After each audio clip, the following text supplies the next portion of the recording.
Good morning, everybody. Welcome to another edition of R&R here on a Thursday, and I hope you're doing well. And really been doing a lot of thinking and just looking within myself, as well as just asking God to give me wisdom on what to share for these things. And I really feel like God's really been focusing me in an area of dealing with my own struggles and how I deal with my struggles. Maybe you're struggling today in some way, and how sometimes when we're weak, we think we're in a bad place, but that's not always the case. In fact, sometimes God allows us to see our own personal weakness so that we can try to rely more upon Him than we would normally do. The Apostle Paul, he talks about this in 2 Corinthians chapter 12. He had just experienced this phenomenal spiritual journey where God literally allowed him to see some things in heaven. But then he says right after this happens, he goes into this difficult place. And he even said God allowed a thorn in the flesh to be given to him. Now, we don't know what that thorn was. It could have been his health.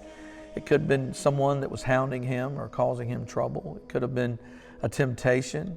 There's really no definition of that in the Scripture. And I think that's by intention, because you can put whatever your thorn may be this morning, whatever it is that's causing you to struggle, whether it's a temptation that you've been dealing with on a regular basis, or whether it's a trial or tribulation. I talked a little bit about testing and tempting last night. But he says that God revealed to him that he wasn't going to take the thorn away, but he would give him strength to endure. And he says in verse 9, and he said to me, he's referring to Christ, "My grace is sufficient for you, for my strength is made perfect in your weakness.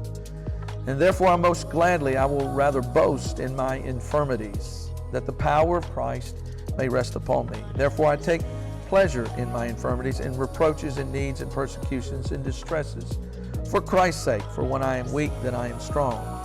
Now, don't misinterpret that. He's not saying he's glad or he's happy or he's embellishing himself in these weaknesses. What he's saying is he looks at these weaknesses and it reminds him of his need to rely upon God. And in our journey of faith, we will not make it if we try to do it in our own strength, in our own understanding. If we rely upon what we understand, if we rely upon what the world says. In order for us to be successful in a walk of faith, it is something we need to turn over to the Lord and say, "God, I need you to help me." I was raised by a very strong father. And sometimes we mistaken this idea that we can do it by ourselves, or we're strong enough by ourselves. I remember him sort of even giving me that sort of feeling as a young boy that I can't show weakness, or I can't show anybody that I'm scared, or that these things are bothering me. That's a sign of weakness. But the truth is, it takes a strong man to admit that he's struggling. It takes a strong person to acknowledge that they are having a weak moment. It takes a strong person to admit they're wrong sometimes.